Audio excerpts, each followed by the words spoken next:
Assalamualaikum warahmatullahi wabarakatuh. Waalaikumsalam. Alhamdulillah. Alhamdulillahilladzi nahmaduhu wa nasta'inuhu wa nastaghfiruh. Wa na'udzu billahi min syururi anfusina wa min sayyiati a'malina. May yahdihillahu fala mudilla lahu wa may yudlilhu fala hadiya lahu. Amma ba'd. Pemirsa,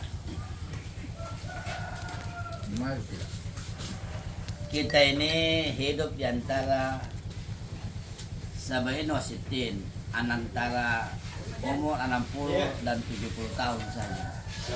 Kalaupun lebih, kayak Tete ini umurnya sudah lebih. Ya. Tete, umurnya sekarang berapa? 1970. Berarti masih bisa 3 tahun 4 tahun. Bisa ya? Bisa. Yang penting masih bisa. Yang penting makanannya dijaga. Kalau ada malaikat maut datang aja. Ya, jangan begadang. Dan satu lagi Pak, tidak boleh keluar dari grup ini. Ketika keluar dari grup ini dan ada malaikat maut di luar, dibilang kenapa ada tercecer, lah itu bisa diambil, lah itu bahaya. Jemput cepatnya. Itu takut saya. Tapi kalau dalam grup ini ada malaikat maut mau datang, saya bilang jangan dulu. Biarkan kita beribadah kepada Allah Subhanahu wa taala. Ya tak? Saya mengambil satu ayat. Wa ma halaqtul jinna wal insa illa liya'budun. Tidaklah diciptakan jin dan manusia ke muka bumi ini illa liya'budun, kecuali hanya untuk menghambakan diri kita kepada Allah Subhanahu wa taala. Begitu Bapak Daeng. Sehat Bapak Daeng? Ya, Tapi sehat Bapak Daeng tidak sehat, kurang sehat. biasa waktu pilih. Lebih nah, tapi kantong nah, kantong ya, kita dengarkan dulu ini salinan lagu yang mengantarkan kita kepada minuman dan makanan basah. Nah ini basah ini. Kita makan basah begini di hotel pegang batoa, basah hanya dari pemirsa, wa ma halaqtul jinna wal insa illa liya'budun. Tidak menjadikan dan menciptakan jin manusia ke muka bumi ini illa liya'budun, hanya untuk menyembahkan diri kita kepada Allah Subhanahu wa taala. Saya harus pakai tenaga dalam.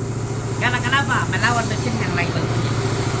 Nah, sebenarnya kita di Bapak Daeng, waktu dijadikan oleh Allah Subhanahu wa taala dalam perut kita ini punya janji sama Tuhan.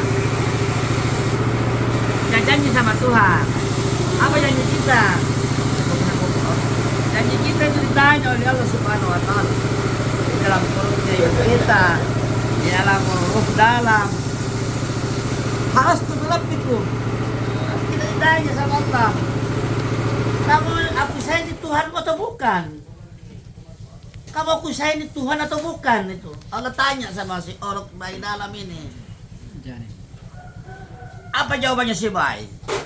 Jawabannya si bayi, kalau bala sahidana, dia menyaksikan bahwa betul bahwa ini puangku, ya Adam, ya anta Rabbi, ya Allah engkau lah Tuhanku, wa an abdi, dan saya hanya hamba.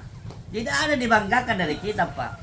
Apa manusia apanya hebatnya manusia tidak ada Pak. Mulai dari apa ini? Kepala namanya apa? Ketombe, tai kepala. Turun ke bawah, tai mata. Turun ke telinga, tai telinga. Masuk ke hidung, tai hidung. Masuk ke mulut, nyigon. Turun ke bawah, ketek. Turun ke bawah, tempatnya beol. Turun ke bawah, tai mata kaki. Tidak ada Pak dibanggakan sama manusia. Yang dibanggakan sama manusia itu di hadapan Allah satu saja Pak, hanya orang yang bertakwa kepada Allah Subhanahu wa taala. Inna akramakum innallahi atqakum. Semuanya orang yang paling mulia di sisi Allah Subhanahu wa taala Pak, ada orang yang bertakwa kepada Allah Subhanahu wa taala. Begitu Bapak Daeng. Oleh sebab itu jangan lupa perintahnya di dalam kandungan ini adalah perintahnya 5 waktu Pak. Sholat duhur, asar, maghrib, isya dan subuh. Itu perintahnya Allah itu Pak. Nggak neko-neko kita Pak. dalam hidup ini hanya itu laksanakan yang baik. Wa may yattaqillaha yaj'al lahu makhraja wa yarzuqhu min haitsu la yahtasib. Dengan kita beribadah kepada Allah Subhanahu wa taala dengan baik, Pak. Istiqomah, Pak. Insyaallah Allah jamin hidup kita ketika kita susah, Allah kasih jalan keluar. Ketika kita susah, Allah kasih rezeki min haitsu la yahtasib. Datangnya dari berbagai macam penjuru, kita tidak tahu, Pak. Tapi Allah Maha besar rezekinya buat hamba-hambanya yang ada di dunia ini. Pemirsa, oleh sebab itu kita diberikan umur sisa ini Pak Anwar, Pak kan salah Pak Anwar, suatu Pak Anwar. Ini Pak Anwar. Kasih Pak Agus. Sama sana itu Saya yang paling muda. yang paling muda maju hitam, baru 17 tahun umurnya. Gigi belum Yang tumbuh. sebelah 78 tahun. Gigi belum terbalik. tumbuh semua.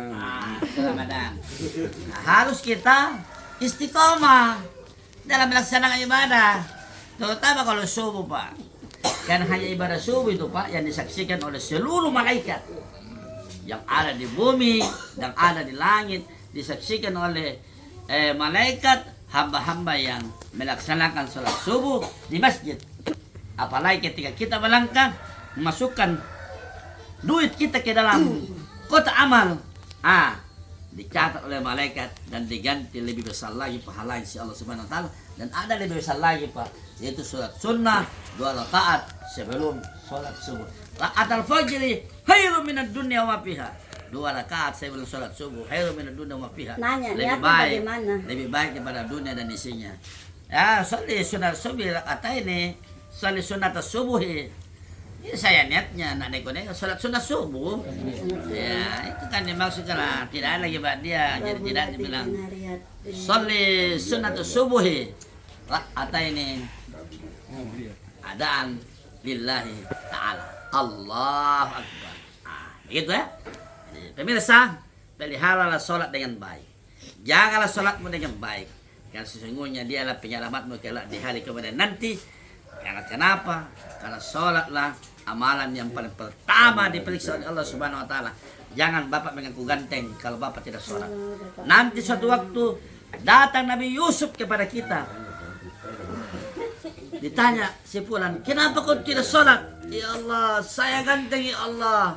"Kenapa kau ganteng?" "Saya punya makeup luar biasa, pakai BDN luar biasa, duduk di pengantin." Ingat, nanti datang Nabi Yusuf menyatakan sejauh mana sholat yang kau miliki dan ibadah yang saya miliki. Saya tampan dan saya cantik, namun saya tetap ibadah kepada Allah Subhanahu wa taala. Nanti ditanya oleh sama malaikat, "Pak, kenapa tidak sholat?" "Saya sakit panu, Pak. Gatal-gatal sedikit. Saya tidak sholat." Ingat, nanti datang Nabi Ayub kepada kita. Dia tanya, sejauh mana sakit yang kau derita dengan penyakit yang saya derita, namun tetap beribadah kepada Allah Subhanahu wa taala. Nabi Ayub kenal tidak? Nabi Ayub? Tidak. Tidak. Sama, saya juga tidak kenal. Ya, kalau Ayub yang jaga pasar Lotepa itu ada Ayubnya, ini ada. Tapi Nabi Ayubnya siapa? Nabi Ayub, ya, ini kopi pahit nih sama nanti kena jatuh. Nabi Ayub ini ketika ibadah kepada Allah Subhanahu wa taala, Bapak Daeng, itu dia punya ulat-ulat dia simpan di sini. Tak, ini ulat belatung, Pak. Tetapi dia tetap beribadah kepada Allah Subhanahu wa taala. Begitu hebatnya sakitnya Nabi Ayub. Tetapi tetap beribadah kepada Allah Subhanahu wa taala. Tidak ada alasan untuk kita meninggalkan sholat. Kalau mau tidak sholat, Pak, satu saja, tinggal kamu disolatkan, Pak. Ingat, jangan sampai kita lupa yang namanya menunaikan sholat, karena perintahnya adalah jelas, adalah wajib. Apalagi tidak sholat Jumat. Tidak tahu ya sampai kena kemana. Maksudnya, Aduh, bahaya sekali tidak kalau sholat Jumat ini, dia sholat Jumat di mana ini? Sampai ini. Kamu sadar? Tidak sholat Jumat kamu? sholat. Oh, sholat. Sorry, I'm sorry. Yang baju hitam, yang baju hitam. Mana baju hitam dia sholat Jumat di hari Sabtu. Makanya jangan sholat Jumat di hari Sabtu, karena tidak ada, dia punya undang-undang. Yang ada itu sholat Jumat di hari Jumat, ya. Baik, kita lanjut. Oleh sebab itu, amalan yang paling pertama diperiksa oleh Allah Subhanahu wa taala pada hari pembalasan nanti satu saja, Pak. Inna awwalu ma yundalu fi min amalil abdil yaumil qiyamah shalah. Sesungguhnya amalan yang paling pertama diperiksa oleh Allah Subhanahu wa taala pada yaumil kiamat nanti adalah sholatnya kita. Wajidat tambatan kubilat min wasal amali. Kalau sembahyang kita sudah bagus Pak. Subuh, duhur, asar, maghrib, isya dan subuh tambatan kubilat min wasal amali. Niscaya diterima segala amal ibadah kita. Wa in wujidat nakisatan kata Rasulullah, kalau didapatkan pada hamba Muhammad sembahyangnya bolong-bolong, sembahyang subuh tidak, duhur sholat, asar tidak, maghrib tidak, isya lagi tidak. Ruddat alaihi wasallam amali, niscaya ditolak semua amalan kita Pak. Mau sedekahmu banyak kah, mau puasamu banyak, umrahmu banyak, hajimu banyak, nyentuh anak yatim banyak, tapi kalau sembahyangnya bolong-bolong, ingat kata Nabi, Ruddat alaihi wasallam amali, niscaya ditolak segala amal ibadah kita. Pemirsa, kita tidak usah jalan panjang-panjang, cukup pendek-pendek yang penting berisi dan bisa kita jadikan sebagai referensi dalam hidup ini. Bahwa betapa pentingnya yang namanya sholat. Sholat itu mengandung makna dalam kesehatan, itu pergerakan semua tubuh Pak. Peredaran semua anggota tubuh ini. Peredaran yang namanya apa ini, darah-darah yang beku akan mengalir ke seluruh tubuh Pak. Apalagi waktu subuh, itu insya Allah akan memberikan kesehatan buat kita. Sehat akalnya, sehat hatinya, dan insya Allah juga sehat dompetnya. Kalau dompetnya tidak sehat, Kalau ditegakkan pemirsa, maka kita bahaya sekali. pemirsa yang nonton, Baik, saya mau berdoa buat yang berada di mana ini live-nya Haji Masita. Saya senang dengan Ibu Titin Haryati penggemar, dan Bapak Asdal, Bapak Arya penjahit Bapak itu. Nek Bob. Saya tidak punya apa-apa Pak, tapi pagi ini saya mau berdoa buat Bapak yang sudah nonton live-nya Haji Masita, Itu penjahit Ibu itu Bapak Arya. Ibu Sedap. yang sudah menonton live-nya kami, mudah-mudahan dengan tausiah yang singkat ini Allah selalu berikan barokah kepada Ibu Titin Haryati, Bapak Asdal Arya, Ibu mungkin ini Nik Bob. suaminya mungkin polisi, Pak Asdal ini penjahit, Nik Bob ini saya nggak tahu. Tapi mudah-mudahan yang saya tahu ini macam Pak Asdal, insya Allah pengusaha yang amanah, pengusaha penjahit yang luar biasa. Saya cuma sampaikan terima kasih. Setiap menjahit baju selalu dikasih gratis. Masya Allah. Mudah-mudahan Allah ganti yang lebih baik Bapak Asdal. Ibu Titin sehat selalu, panjang umur, makin berkah hidupnya di dunia wal akhirat. Mudah-mudahan Ibu Titin Haryati, Bapak Asdal Arya dan Nek Bob, insya Allah Tuhan berikan rezeki yang banyak, yang selalu berkah, keluarga yang bahagia, keturunannya nanti akan dibanggakan oleh negara, dibanggakan di hadapan Allah Subhanahu wa Ta'ala. Mudah-mudahan Allah berikan barokah hidup kepada kita semua. Pemirsa kita yang ada di live ini, insya Allah kita menjadi bahagia di dunia wal akhirah. Terima kasih. Baik, saya dari lubuk hati paling dalam satu pepatah mengatakan, waqat yujah lijali saif bul'on wala bul'on di majah lisan. Jikalau pedang melukai tubuh, tentu masih ada harapan untuk sembuh. Jikalau lidah melukai hati, hendak kemana obat dicari. Bapak Daeng, sekali lagi sehat. Mudah-mudahan Allah berikan kesehatan kepada Pak Agus, Pak Anwar, Pak sama Ramadan jam yang HP saja kalau kita lagi ceramah. Bapak siapa ini? Dipecat nanti. Pak Arif, itu pokoknya usahakan jangan kalau ini ceramah jam berapa juga. Nanti saya kasih tilang lagi. Silakan. Baik, terima kasih banyak. Mudah-mudahan Allah berikan barokah buat kita semua. Minallahi musta'an wal tikran. Wassalamualaikum warahmatullahi wabarakatuh. Nikmat